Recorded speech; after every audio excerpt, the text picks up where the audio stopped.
Hi lovely friends, here's a sneak peek of today's Dutch pour.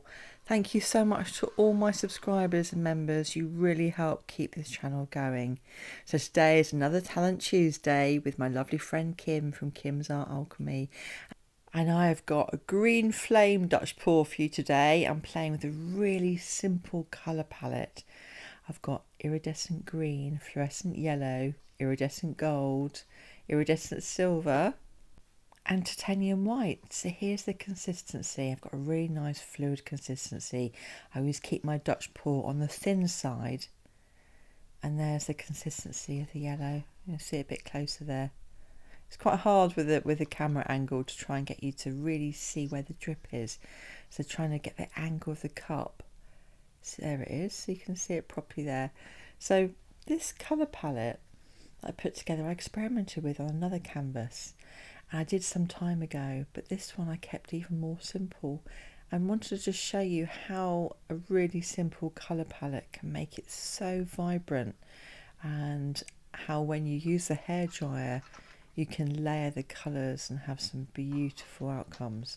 So I've got my canvas ready. I've got a brand new one today, and I want to show you how I mask up. So I quickly just use for a mill from the outside of the canvas. I literally just leave that slight edge, so when it drips off down the side it goes around the bottom slightly, but not much, and that tape makes a lovely clean line then. So I've got my tape already, and here's my base. I've got a black base today, and I want the iridescence to really pop with this dark base.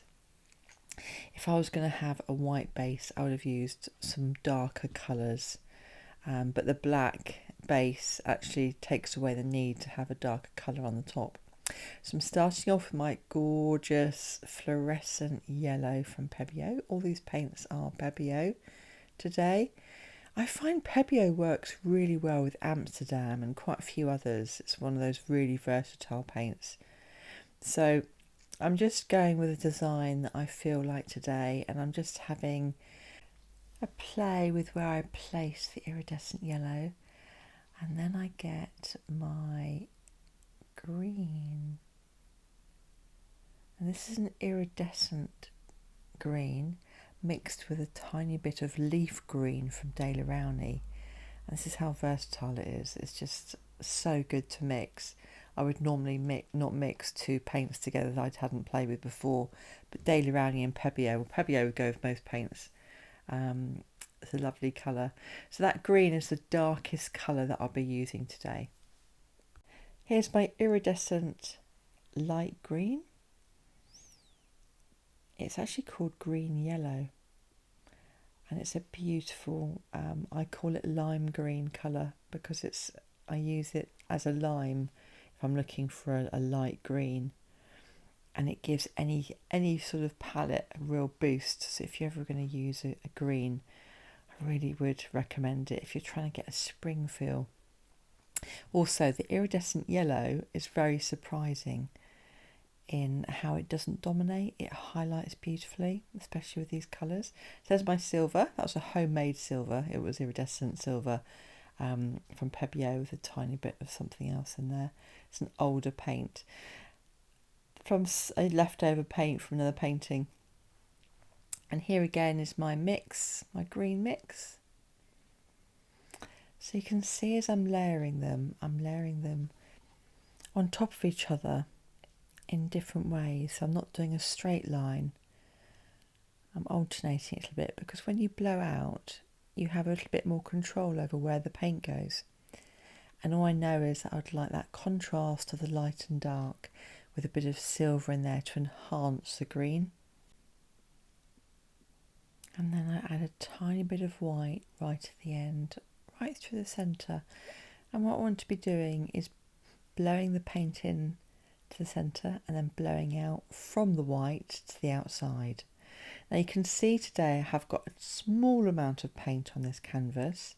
I would usually put twice the amount if I wanted to fill up the space, but I'd like some negative space in this painting. So I'm using less paint, and I'm using it not quite towards the edge. So I'm going to be creating some sort of form in today's painting. So you see the size of my hairdryer, it's huge, isn't it? It's so good though. It's so good to use. I was using a tiny one for ages and it ran out, and I used another one, and then this one I got on with so well because you can change it and you can point the nozzle in different ways and you can put it down to quite a low setting. So as you can see, I'm adding the base paint around the outside of my colours. And the reason for doing that is so when you use the hairdryer and you blow from the excess paint into the centre of the paint very gently, just to create a line. And this was created by Rinska Downer. You've seen her painting. She was one of the first ones that inspired me in fluid art in general. So you can see I'm blowing from both sides of the line into the inside. And now we blow from the centre of the colour out. So you can see that I'm using this method today to create a really fine and directed line with a Dutch pour. So you can see what's I'm creating here. I'm creating little wings. And I'm wanting to create a green flame like reaction. And when you combine these colours together, can you see that flame look? And I'm using my scary skewer, as named by Kathy from Grandma Kathy's Adventure. And I'm using it to create a nice swirly effect. First time I saw this was when I was watching, and I still watch, my lovely friends Venom Fluid Art, Kayleen and Darren. Oh my goodness, they do a gorgeous swirl with their skewers. As does the tag team and all my friends that do fluid art and use the skewer in this way. It's just such a lovely way of playing with the paint. I've got some tools that I use that I press into the paint and gently move it in some of my past videos, if you've ever seen any. And you can go down to the bottom of the canvas, or you can put it gently on the surface and play with how the colours blend together. This is a really lovely, lovely, lovely feeling. Also, you can do a real botanical effect. So you can see as you're going through, you can create it into leaves. What I'm doing here is I'm feeling a bit of a flame, an abstract firefly effect.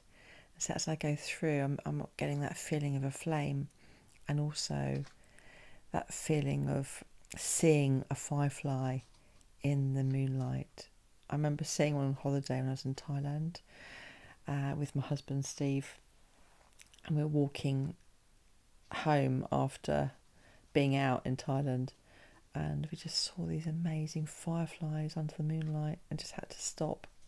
So when I was doing this, I thought, I really love this, but I want to add a little bit more to this piece, even though I'm enjoying the playing and the swirling. Can you see that bit there? For me, that was his eyes and his nose.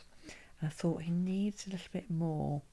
So I'm having my way with the skewer, a little bit more, and then I just wanted to move that paint off. You see a little paint that's at the top there, and then add a bit more base paint. And then I'm going to add another little bit of paint. This is the wonderful thing about fluid art, you know, when you think you've done with the painting, you can add a little bit more if you like, and you can change it, and you can use your finger, you can use a hairdryer, you can use so many different ways to move the paint around or off the canvas. But I wanted to keep a little bit of that effect, and I'll show you the close-up at the end, because it's just nice having that atmospheric flame effect around the actual firefly. So I'm just using my torch to get rid of the air bubbles, and then I'm going to add a little bit more base paint, and it'll be interesting to see the layering because it'll be slightly darker than the rest of this firefly. So first of all, I'm adding my lime green. So last time I added my fluorescent yellow as the first layer. And then on top of the lime green, I'm adding a little bit of fluorescent yellow. And on top of that, I've got my darker green.